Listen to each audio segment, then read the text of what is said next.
Hello everyone. I think I think I'm live. I'll give it a couple of minutes to see if people join. In the meantime, I know there's no one here yet, but if anyone is watching it after, as like a normal video, please let me know if you know how to have like the live chat, like the chat replays. Hello mate, how you doing? Because you might know actually. I forgot how to pronounce Ahmed. Ahmed. Ahmed. Yeah. Do you know how to do like how you're messaging on the live chat? Um, I don't know how to. I'm good, thank you, mate. Yeah. I don't know how to um show the chat as it's happened when when either like it has the live that's streamed and it's showing. Okay, don't worry. Yeah, because I don't know how to do it. Well, it's quite windy. How to do it? Um, what am I saying? Once I've uploaded it, have the live chat. So what I might do is I might just say, um, either like your name, for example. So say like Ahmed says da da da da da, so that people watching the video back actually know what I'm on about when I'm just kind of, because I'm obviously reading the live chat, but I'm not actually I'm not always saying what it said, so people watching the video after might not actually know what I'm on about. But yeah. Anyway, let's have it like that, shall we? I will give it. Yeah, there must be. Yeah, I feel like when I've watched like streams back as videos, yeah, I feel like I've seen a live chat, like a football stream, for example. I don't know. Yeah, I'll give it till like 5 past just to see if more people join. Hello to whoever the second person is. I hope you're doing all right and you're having a good day so far. And yeah, so today I'll probably keep reiterating this. Hello, mate. How you doing? I'll keep reiterating this as more people join, just so that it's kind of like a check, not a checkpoint, but like so that people know what I'm going to talk about, if you know what I mean. So I'm going to be talking about humanistic therapy. I'm going to be looking. So basically, up until now, it's like 2:01. Up until now, like this morning and up until now, I've been reading an article, and it's kind of looking at the roots and genealogy of humanistic psychology or humanistic therapy.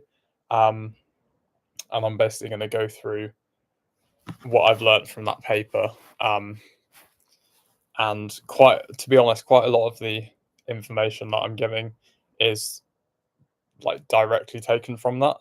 And it's just taking not all of it out, but not all of it, and presenting it, because that would be so much information. But it is it's quite a lot. So again, the same as yesterday. Please don't feel like you have to stay long,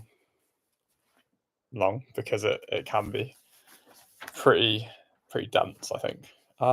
Yeah, I'll wait a few minutes just to see if anyone else wants to hop on, and then I'll get into it. Yeah, how's your day? How have your days been, the two of you? Um, and have you got any nice plans for the rest of the day?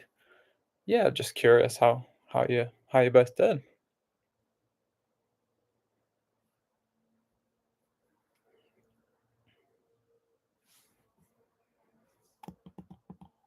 Kind of stressful. I'm sorry to hear that, mate. Yeah, I'm sorry to hear that. I hope that you can have a better rest of the day. Um, yeah, that's a shame though.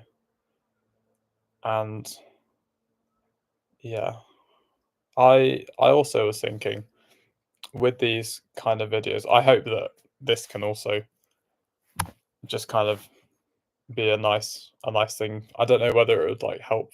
That's okay. It was all about, yeah. No, I get that. As in like finding a job, or as in your current job? Do you have a job at the moment? I'm not too sure.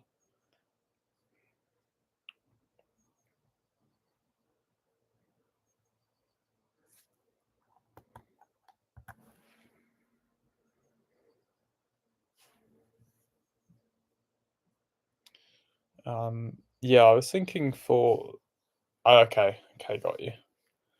Yeah, I can relate to that. At the moment, I'm looking for jobs, and I'm waiting to hear back. Um, oh, you're looking for a job too. Um, yeah, it's tough, isn't it? It's it's a lot of uncertainty, and it could be quite difficult either with I don't know about your experience, but about either not really finding things out there that you want to do, not being for me like not being qualified enough for some things. Also, obviously rejections from companies, etc. Yeah, and then the whole application process is not great. Well, I mean, I enjoy it sometimes, but sometimes it can be quite disheartening, I think. Yeah, yeah. Is it Lil Gook? Is that how I pronounce it?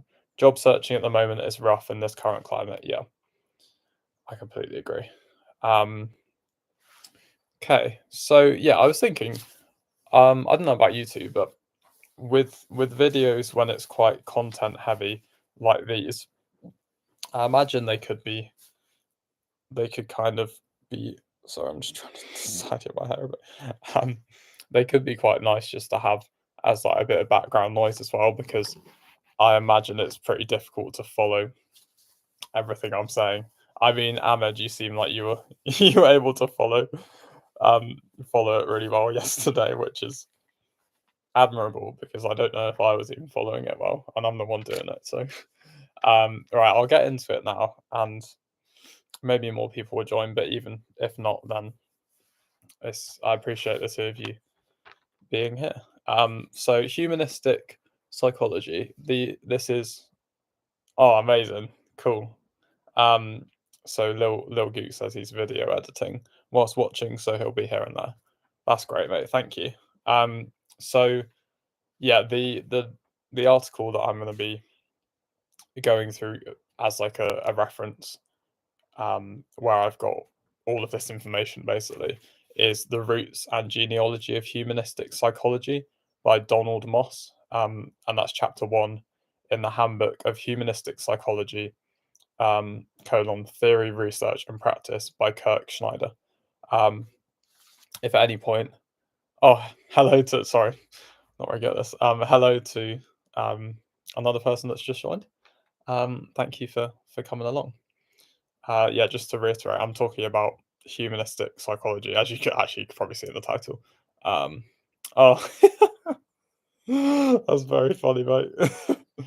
So, Adventures with J and JV says, just cooking some potatoes and tofu, watching you, Brandon. Oh, that's brilliant. Oh, I hope you're doing well, mate. And yeah, so talking about humanistic psychology. So I'll get into it. Much of the motivation for the early flourishing of humanistic psychology is provided by strivings for a new and better concept of humanity, or what it means to be human. So, what does it mean to be human? Humanistic scholars Abraham Maslow and Rollo May criticize psychoanalysis and behaviorism for attempting to explain the full range of human nature in terms of mechanisms drawn from the study of neurotic patients and laboratory rats. For any, I think I might have said this already, and yes, so at any point you want me to slow down or don't have a clue what I'm on about, just let me know. I'll try and clarify, but I can't always do that because like this is although I've learned about this stuff, it's only kind of like this foundation year, it's snippets, and then from my masters again, it's a year, so it's just like I don't have a full knowledge about these ideas yet. I mean, hopefully that will come in the next 4.5 years that I'll be training. But yeah, scholars such as Maslow considered whether we could use the higher forms of human behavior, potential, and functioning to illuminate the lower ones. Um, this can ensure that we aren't limiting our beliefs on what is humanly possible. Um, Okay, so the first kind of segment is going to be prehistory of humanistic psychology. So if we look back to, well, go back to classical Greece, Homer's Odyssey, which some of you might have read or heard of, created the image of human individual as hero and human life as a quest. Odysseus, returning to Ithaca from the communal quest of the Trojan Wars, is detained far from home by the nymph Calypso, the sirens, and many other dangers and distractions. Odysseus becomes an individual, a hero facing dangers, battling adversaries, and savouring the adventures of the road. In the end, he returns to Ithaca. Modern Greek poet C.P. Cavafy wrote of our own journeys to Ithaca, quote, "Always keep Ithaca fixed in your mind. To arrive there is the ultimate goal. But do not hurry the voyage at all. It is better to let it last for long years, and even to anchor at the isle when you are old, rich with all that you have gained on the way, not expecting that Ithaca will offer you riches." I think that's a really cool quote or quotation. Um, and then if we think of Greek tragedy, the Greek dramatists portrayed human heroes struggling powerfully against fates that define the course of human lives. The protagonists are heroic and inhabit a world peopled with gods, demigods, and humans, but their pathways are defined in advance and end in tragedy. I hope that all makes sense so far. Next page. The fate of Oedipus is foretold by an oracle and is changed neither by his father Laius's actions nor Oedipus's heroic struggles. So that's again the fate. Socrates and Plato next.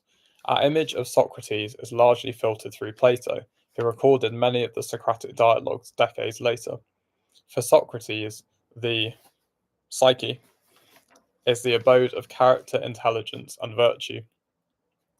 Human well-being depends on the state of the psyche. For Socrates, knowledge leads to good, and wrongdoing is involuntary and based on ignorance. No human would wish for anything less than the gods, than true good and true happiness. But many of us miscarry in our actions due to lack of knowledge of the true good. Enlightenment by reason and dialogue leads to a correction of one's actions and a perfection of the human individual. I hope that makes sense so far. Again, yeah, just let me know if any of it doesn't make sense or if I'm going too quickly. I as I was saying yesterday, I want to sort of deliver these. I'd like to deliver them in a more interesting way than kind of just reading off my notes, but because I'm preparing for this live and the content basically the morning of or the day of or whatever, maybe the day before, I'm quite limited in my time, so I just want to keep getting out the content keep getting out the different topics because I'm also, primarily this is me revising so that I'm prepared. Not prepared because I don't have any exams, but just up to date with the content that I've learned in terms 1 and 2. Yeah, I hope that makes sense. I might also just do some lives in the future that are not psychotherapy and psychology orientated and just having a chat, stuff like that. Okay. To continue. For Plato, a human lives as though in a cave without light, and by philosophical rejections, um, philosophical reflection, the human gains a glimpse of the true eidos, eidos, the transcendent essence of things as they are in truth. Um, Platon, Platonism. I can't read my handwriting. Platonism survived many centuries after Plato's life, especially in the form of Neoplatonism. This portrayed each human life as a type of falling from an eternal origin in divine oneness into earthly multiplicity. Some of this can sound quite convoluted. Yeah. Thus, the task of human existence became a journey of inward reintegration, recovering lost oneness, The eternal origin is the true reality, and all of life seeks restoration. Oh, thank you, mate. Yeah, I think I'm hoping it is like also a good way of just kind of putting myself out there in yeah, just I guess it's even well, I blah blah blah blah. I guess it's more or well, not that I think my videos I try and be organic anyway, but this is like more or even more organic because for when people are making lives, like you're able to communicate more, and I think it's fun. Like the one I did yesterday, I really enjoyed and had some nice interactions with people like Ahmed. And it was yeah, it was really good fun. So yeah, I don't know if I read out um what Lil Gook said, so that people watching this back said it's a pretty good way to get out there in terms of building your channel. Is what I don't know if my memory is awful if I read that out. And Ahmed says definitely it's making more organic. Yeah, I think definitely because as much as I very rarely, I mean, I did for my anxiety video, and I do sometimes do retakes for whatever reason, um, or like second takes or third takes or fourth, whatever it is. I try and make it organic, but when you have access to like me talking live like this, yeah, it's naturally going to be more authentic, to use that word that some people don't like, because I feel like it's probably overused. Anyway, sorry, that's me going off on tangents. Um, okay. Where am I? Philosophy for Neoplatonists was a pathway for personal renewal through moral and intellectual self-discipline. Aristotle developed his own ethics and psychology, systematically defining the soul and its attributes. Now we move on to Stoicism, and as I'm sure you know, I like my Stoicism. um, oh, my mouth's getting dry already. They've been talking for 15 or so minutes. Stoicism commenced in Greece with Zeno, or is it Zeno? I think it's Zeno. It became a widely taught approach to rational living, with influence on leading figures in Greece and Rome through the time of the Stoic philosopher and Roman Emperor Marcus Aurelius, who, if you watch my videos again, I mention him a lot because he's quoted a lot in the Daily Stoic. The Stoics advocated a thoughtful human life of self-cultivation, virtue, and wisdom.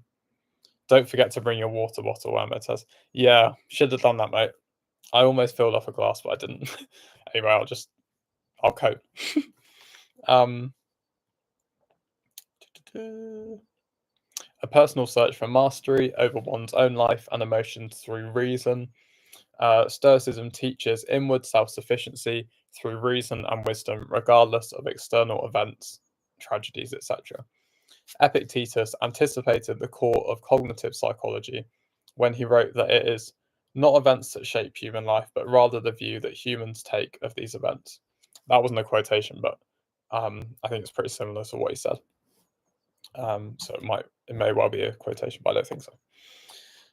Stoic values of self-examination, self-discipline, and self-determination, and are consistent with the theories of modern humanistic and cognitive psychologies.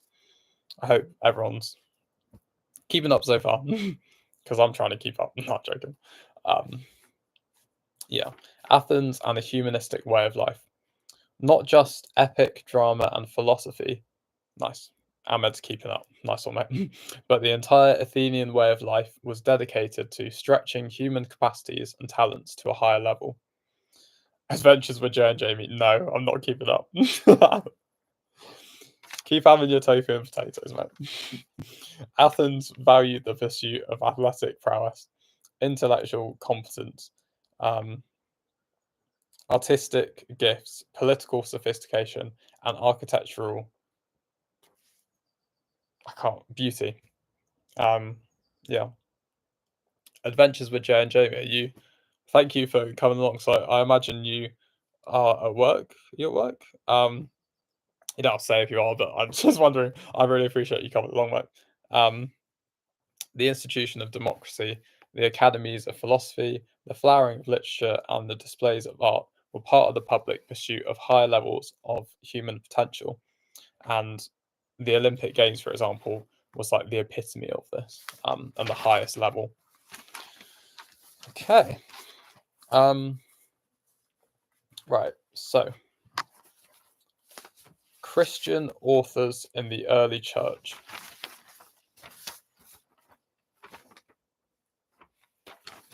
Just checking that I've got the order right. Yeah, I do. Okay. Christian authors in the early church.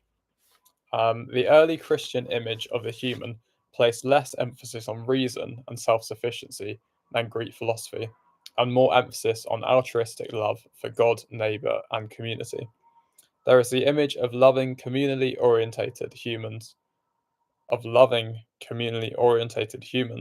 that converges with the communitarian movement in humanistic psychology.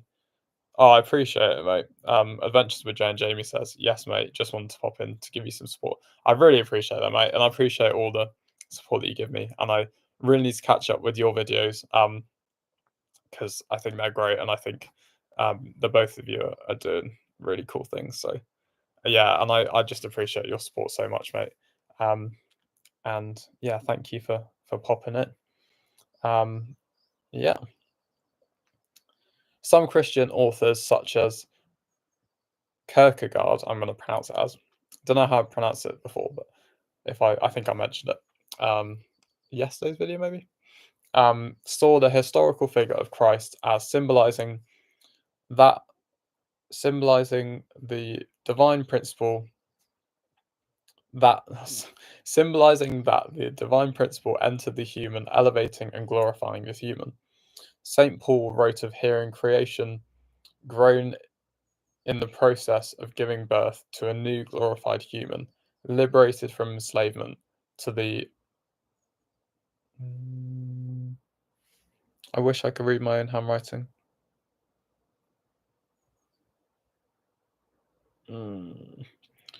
To the something. And made perfect in Christ. So bad I can't read my writing. Early Christian writer Irenaeus wrote that the glory of God is a fully alive human. Nietzsche accused the Christian religion of degrading the human to glorifying God. Quote, from the start, the Christian faith is a sacrifice of all freedom, all pride, all self-confidence of spirit, and at the same time, enslavement and self-mockery, self-mutilation, end of quote. Just want to emphasize that as a quotation.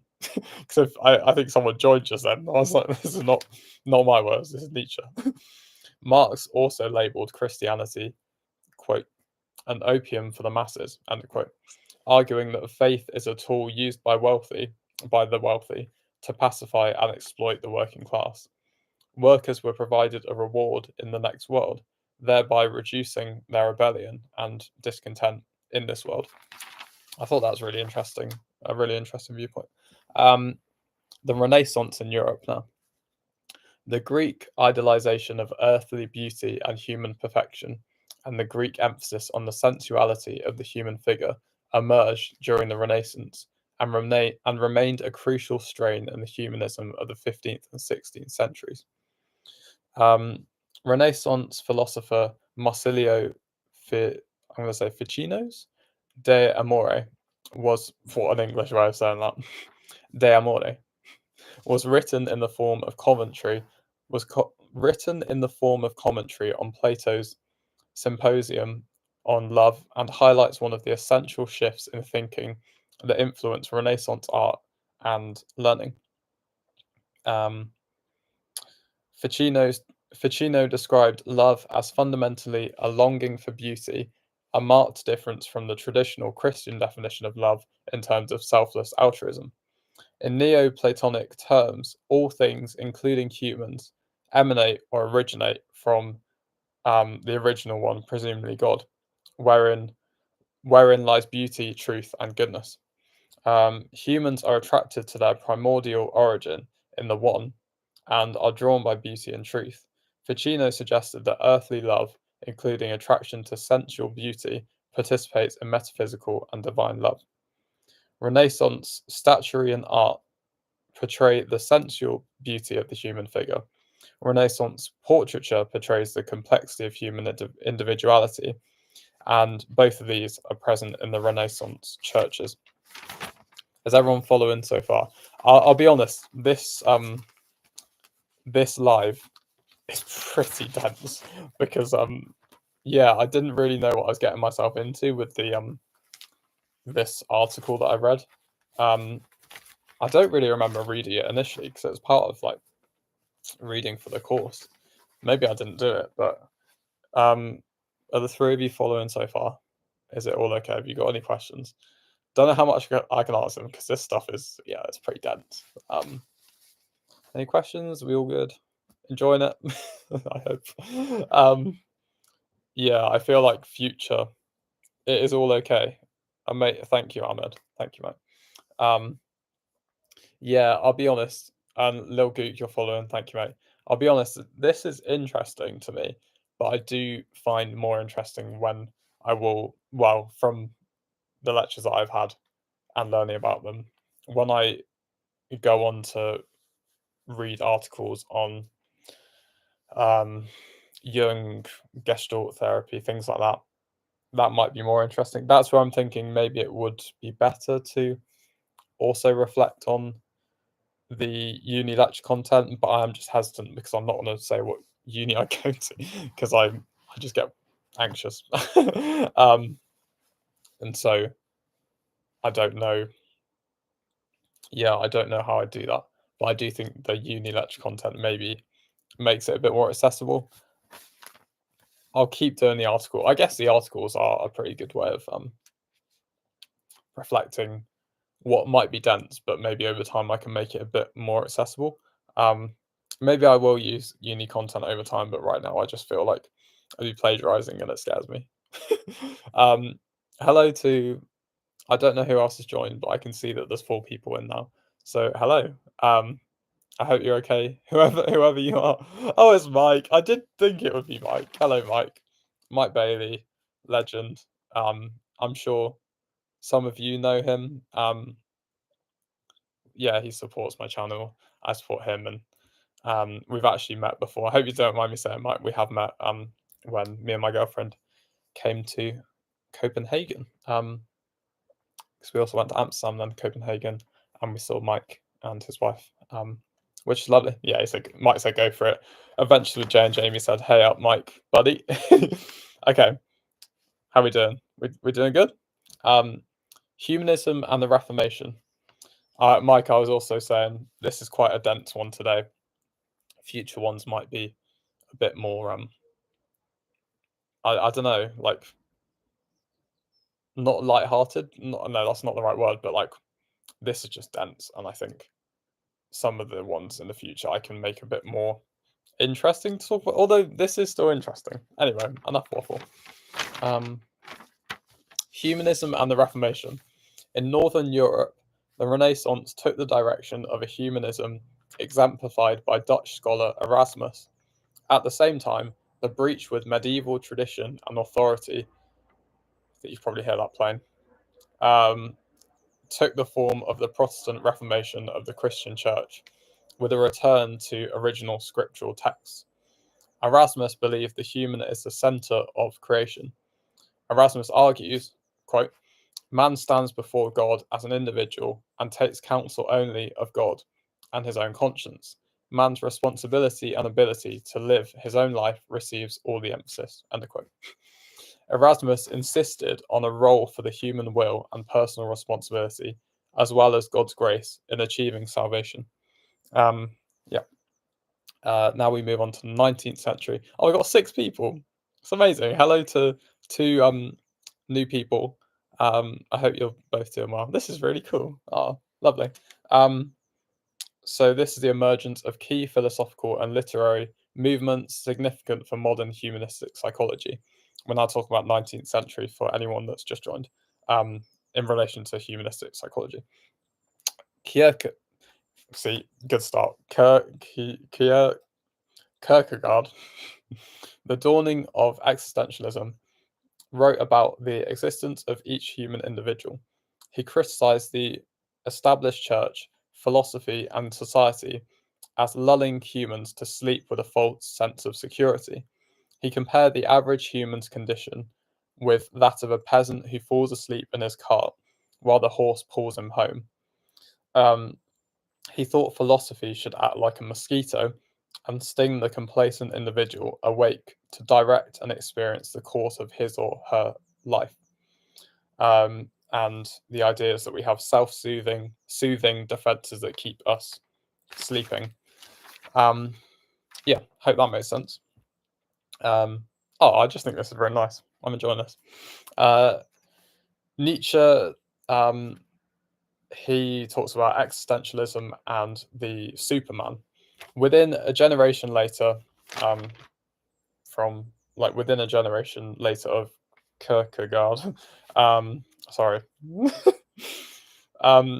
Nietzsche repeated Kierkegaard's emphasis on the individual.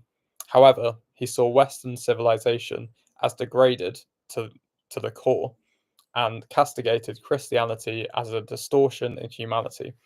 He called for a transformation in all values and created an image of a new individual, a Superman or Overman, translation from Übermensch. I think that's German, I want to say. Yeah, it's bad that I don't know where Nietzsche's from. If anyone knows, let me know. Hello to a new person as well. Got 7 of us, well, 7 of you and me here, which is brilliant. Now we're shifting forward to the 20th century. In the reading, if anyone wants to do it, I did. It talks about phenomenology, but because I went over that yesterday, I thought we'll leave that out. Otherwise, it's just so much information. It already is. Martin Buber proposed that reality falls into 2 opposing realms. In the first authentic realm, an I addresses a thou. See, I love doing these now. In dialogue or in relationship. Within this, the human person is born and unfolds to its full potential. The human doesn't develop except in this dialogue of I and thou. The opposing realm involves an I addressing an it. That is an object of practical utility. When a human addresses another human as an it, both the other and oneself are diminished. There are commonalities between Buber and Carl Rogers, who I'll mention in a bit, in terms of emphasizing healing through the meeting of 2 persons, as well as their different emphases on dialogue and self-actualization. Does that all make sense? Hope so. Actually, on to the last double-sided page. We've gone through it pretty quickly. We being me, but I mean, well, yeah, just a lot of information, isn't it? We all good? I hope so. For Freud, it can kind of be related to or seen as a naturalistic humanism. Freud was like psychoanalysis. It can also be thought of as a naturalistic humanism related to that.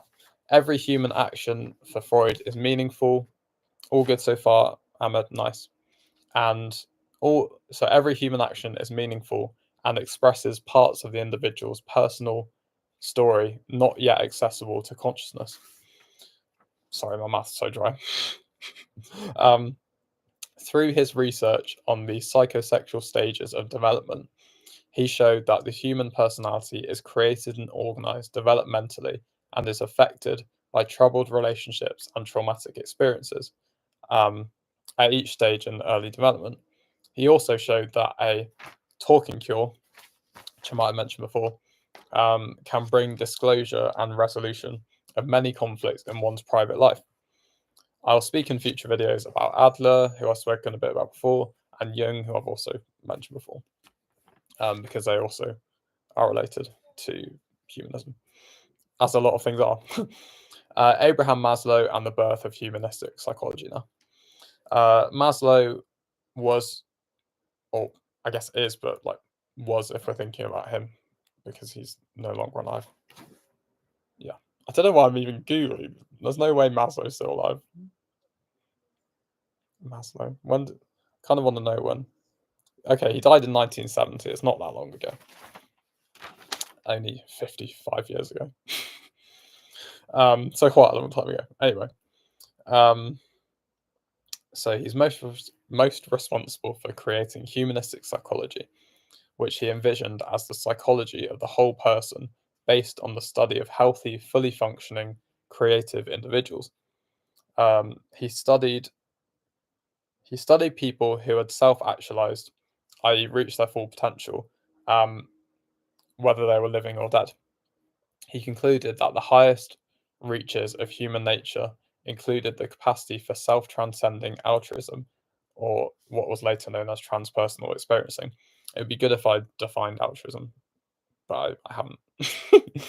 um, yeah, it's all to do with like I can't remember. I should know because I wrote an essay on altruism and like pure altruism and like um I guess it kind of links to like contribution and doing good and why we're doing good. Is it pure? Is it what reasons are we doing it for? Related to empathy and all these different things. But I will just waffle and I can't think exactly how to define altruism. So it might be one if you are interested to Google after or at some point.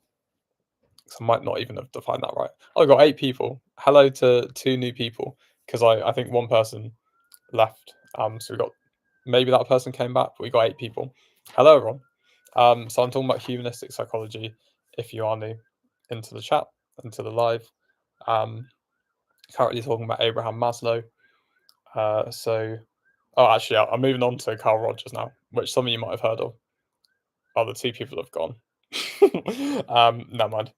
So Carl Rogers was all about client-centered therapy. He provided the clinical framework for humanistic psychology. He identified core conditions that enabled humans to spontaneously grow and seek development.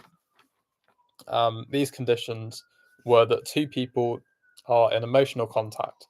One of them, client, is troubled.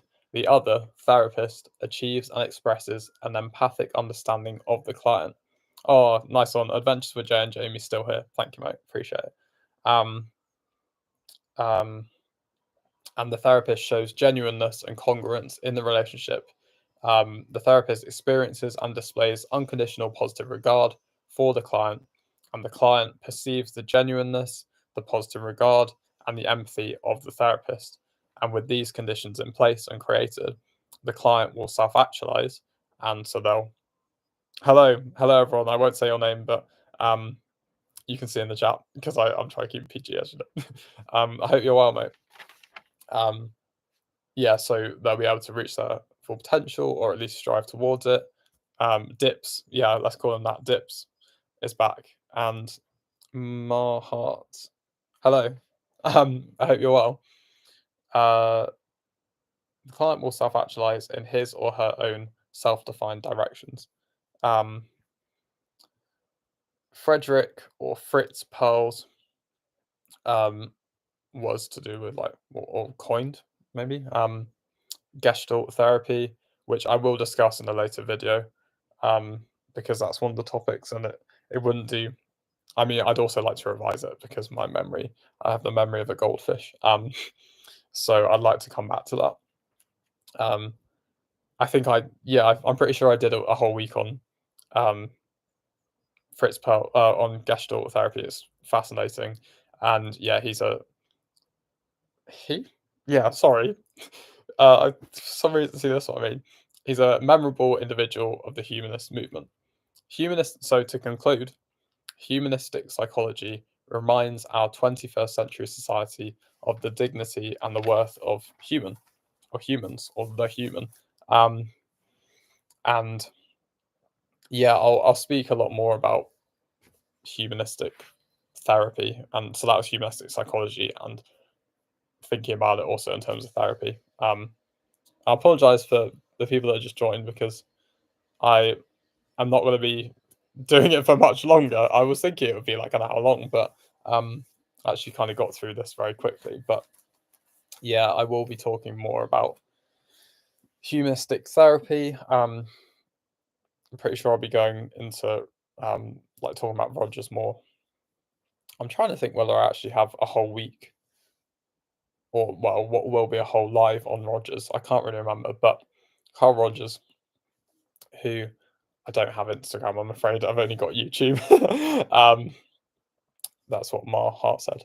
Um, but yeah, I'll be speaking more about um, Rogers, I think, because Rogers was someone that I think I feel like I might have been introduced to Rogers initially through my friend who bought me for my birthday during my master's, which I did in psychology, as some of you might know. Bought me his book on becoming a person, and I would highly, highly, highly recommend this book if you're thinking about going into therapy, like training to become a therapist, like I am, or if you're just interested in people. And I think, well, like a fundamental kind of perspective is that we can all kind of, well, it's kind of the, I'd say the fundamental is that we all have the capacity to be good, and I think that's a really lovely way of looking at things. And if any of you watched, not to promote, but if any of you have watched the couple of videos I did on community feeling and social interest, which is Alfred Adler's individual psychology. It's individual psychology. Goldfish brain again. Yeah. Um, I talk about how Adler also thought about the goodness of people. Um, yeah, because I don't know about the 8 people here. Thank you all for being here, by the way. I don't know if like what your kind of viewpoints are, but I definitely believe and try and see the world through a lens of people are good, and acknowledging that people can do bad, but acknowledging that people have the capacity to be good. Um, and I also think that I kind of, this is different to what the lecture, well, I say lecture, my content that I've learned and what I've spoken about today, but I do think that I align with Rogers and can't, can't speak, I can't, and Adler. Yeah, where I do see the goodness in people, and I do, um, yeah, I believe in people's capacity to be good and to do good, and to also self-actualize and reach, or at least strive towards reaching their full potential through things like contributing to society and to the world, and also in what way they're doing this and why they're doing this. Um, is there anything anyone wanted to chat about? Because I'll keep it going for a little bit because we've got 7 people in here. Um, what's your number? I'm afraid, my heart, I'm not gonna um give my number. Um, Mike Bailey. Mike, I don't know why I'm calling you Mike Bailey. Mike says you're a kind soul, my guy. Oh, thank you, Mike. So are you. And so my heart's saying I'll give you mine. I'm okay, thank you. Um, I lost track now. Dip says, "Damn, get a room." Is that me and Mike? um, yeah, Mike. I hope you're also doing well, mate. Because I know that. Well, I don't want to like talk about your stuff, but I know that. Well, yeah, I just hope you're having a good day, mate, and I hope you're doing all right. Um,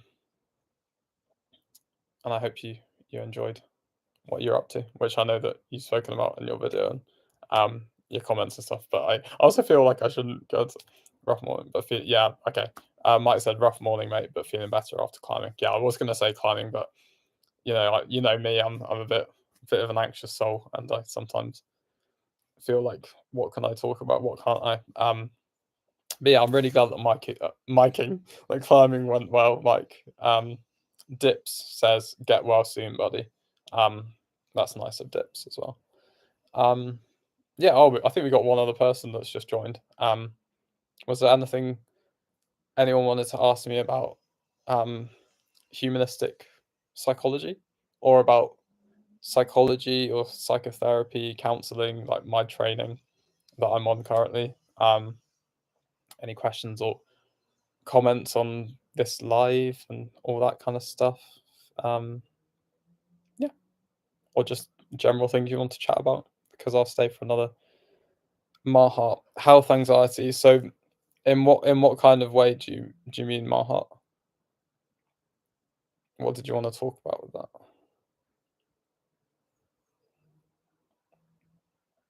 Oh, wait a minute. Health anxiety disorder.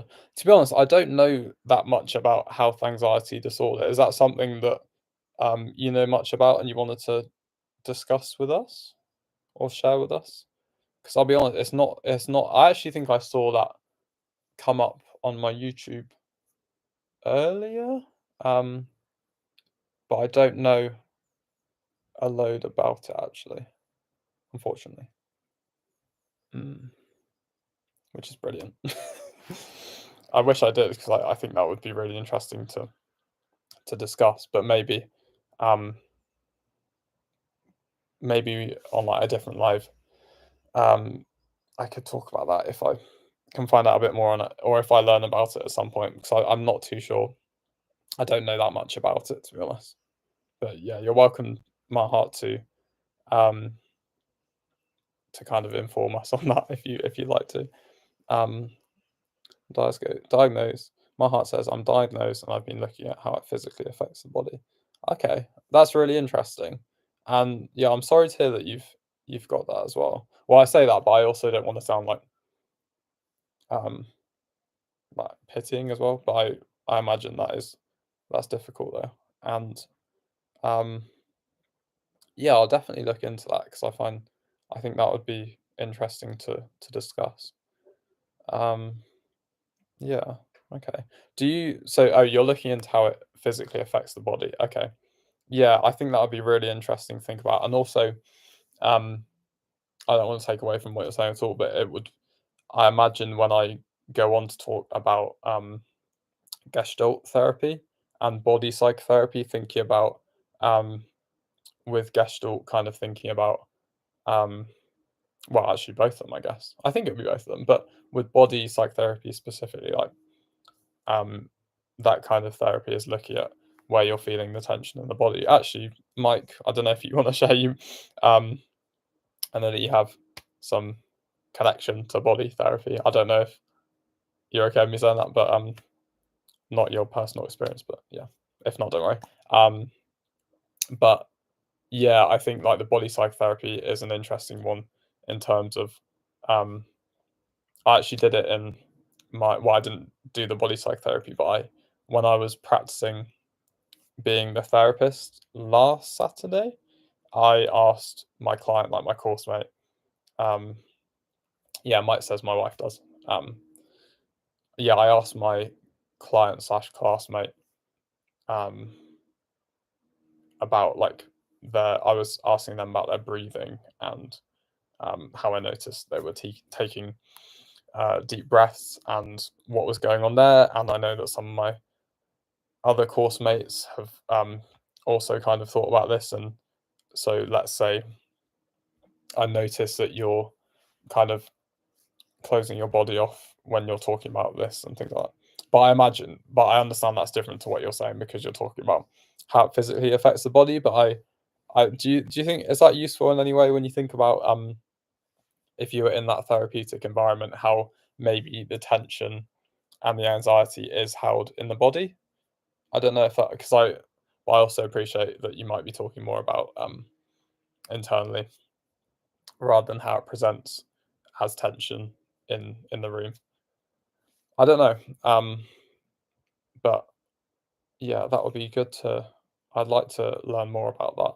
I can't promise that I'll be able to learn about it in time for the next live, but hopefully I will because I don't plan on doing another live until probably Monday, because it's the weekend and I think I'm talking so my heart says I think I'm talking more about when my mind starts fearing I have a disease or something that my body physically manifests as symptoms. Okay, that makes a lot of sense. Okay. When my mind starts fearing I have a disease. Is that related to like hypochondria? Um, where you think that you have um that something is like that you have diseases and illnesses. Am I correct in that or is that a different term? Um, Yeah, I'm not too sure. Yes, but it's now called Health Anxiety Disorder. Okay. Well, it's not actually very useful, for my it's just making it about me, actually. Before I go on to that, Adventures with Jay and Jamie. Have a wonderful day, everyone. Bub, you're a legend. Enjoy your potatoes and tofu. Respect, Mike. See you all soon. And lots of thumbs up and funny emojis and the campfire. Thank you so much, mate. Yeah, thank you, Jamie, and I really appreciate you coming along. And I hope you have a good rest of your day at work. And thank you for all the support as always. And yeah, you're a legend, mate. And Mike says, "See you, Jamie." So yeah, Maha, I would say I definitely like to look into this more. The only stuff that I've done on it, I don't know if I learned much about it on my masters, like in psychology. I might have done a little bit. I did. Well, I'm just making it about me though. I don't want to make it about me, but I wrote an essay on hypochondria for like an English essay, so I might have learned some stuff then. That was going back a couple of year or two or something ago now though.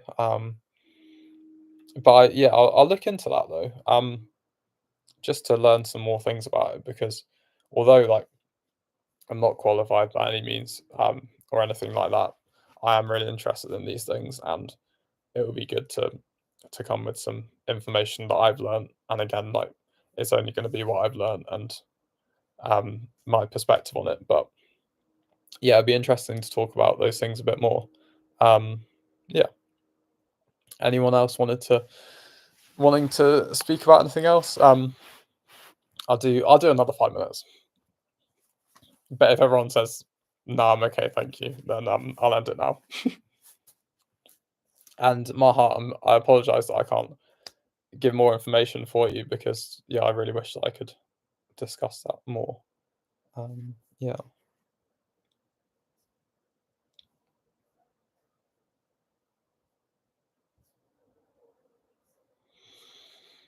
Mike says, I'm not sure if I suffered from this, but my anxiety was around the feeling that something wasn't right with my body and it would set me off with panic attacks. Okay. That's really interesting. Um, and Maha, do you feel like and obviously I completely understand that this is personal to you and please only feel like please only share what you feel comfortable sharing. But is that something that you also experience with health anxiety? Um, my anxiety. So Mike says my anxiety was around the feeling that something wasn't right with my body. Um, I imagine that connects quite closely. And then yeah, it sets you off with panic attacks. To be fair, Mike, I do imagine that with the anxiety, coming back to what I was saying with being able to feel, I don't know whether for you, Mike, it's you feel the anxiety and then you feel it in areas of your body because if we think about bringing awareness to the body and things like mindfulness and meditation, um, you might become more, you might realize as well where you're holding this tension. And again, body psychotherapy. Mike, I know your wife might know about this. Well, would know about this. But holding the tension and feeling the tension. Um, but then at the same time, you're saying you feel like you were feeling like something wasn't right with your body. So it could be that the anxiety that you're feeling mentally is manifesting physically because of the kind of link. Um, but then it could also be something that is something physical that needs to be addressed. And then yeah, the panic attacks ensue. I guess is ensue the right word? So Maha, that's exactly how it feels like. My main fear was rabies, and I hope you don't mind me reading this out, Maha. Let me know if you do. Even if um, I didn't get close to any animals or wasn't at risk, I was so afraid that my body started feeling the symptoms of this disease. My type of anxiety gave me extreme ideas. Haha, no problem. Um, my main fear was rabies. Yeah. I'm sorry to that sounds really difficult. I really mean that. Like that does sound um really difficult to go through. And um sorry, I'm just reading it. You know, I didn't close to any animals.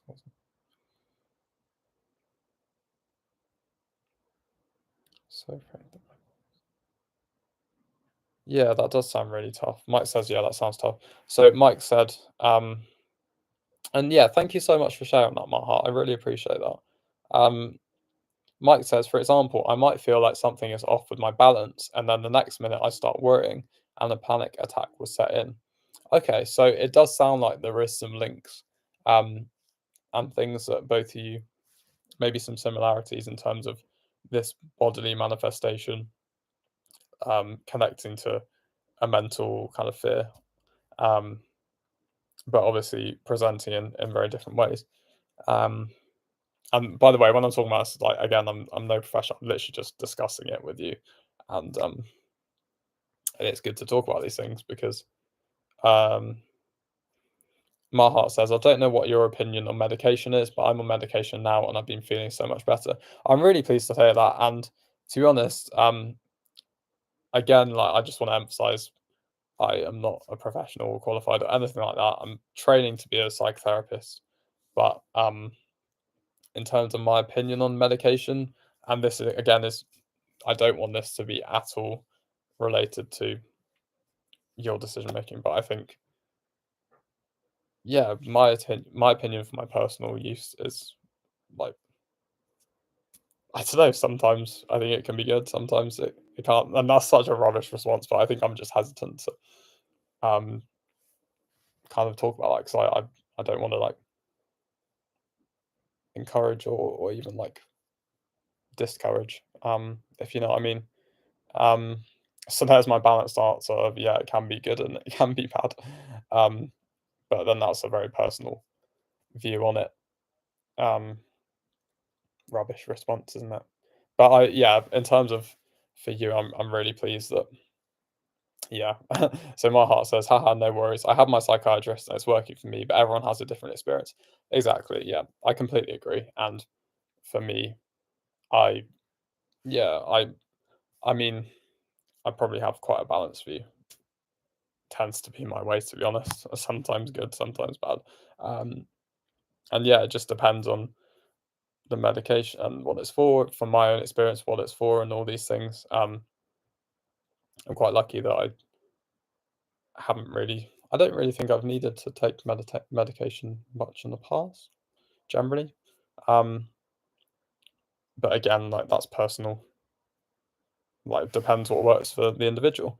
Um, Mike, hope you don't mind me sharing this, but Mike says I did meds for a period of time, and although they worked, I didn't feel like myself. Yeah, um, I think yeah, people kind of experience have different experiences with medications, don't they? And some people report that they don't feel like themselves. Other people say they really work, as Mahat has said. And I do really think so. Mike says I found that when I focused on my health, took myself out of the stressful situations I was in, and exercised more regularly, it helps a lot. Thank you for sharing that, Mike. And yeah, I think for some people, like this would be my take is for such a neutral take, but for some people they find that medication really helps. For other people, they find that it doesn't. And yeah, Mike says, but everyone's different for sure. And that's kind of like the nuanced perspective, isn't it? And I think the perspective that we're all kind of talking about is every person is different. Everyone's going to experience it differently, and it's very hard to say whether things like medication or other things are better than the other things, or whether they're helping you or not helping you. It will like generally it will just kind of depend. And I know there's going to be literature around things like medication, but I imagine a lot of it is on like the individual and what's going on for them, what other coping mechanisms they have in place or other things that they do. So many different factors, way beyond my understanding. Yeah, right. We've got yeah. Mike says 100%, mate. Right. Has anyone got any final remarks before I end this? Because it's coming up to the hour, and yeah. But yeah, also thank you so much for coming along. Still got four of you in here. And how's everyone found it? If you can give me any feedback, that would be greatly appreciated. I know it's quite a dense topic. Mike says, loving these, mate. Thank you, mate. I appreciate it. I'm really enjoying it. Today, I did feel a bit well, not overwhelmed, but if you have a look at how many pages with my awful handwriting, that was all from this morning that I was just making notes from that article. But um, Mike says, "Damn, yeah, yeah." I hope that you've all enjoyed it and taken something from it. Um, yeah, if you've got any feedback, please let me know. And if not, of course, absolutely fine. But Ahmed says the live's been nice. Thanks for that with a funny emoji. Yeah, I appreciate that, Ahmed, and thank you again for the support. Lil Goot says it's been a good watch. Thank you very much, mate.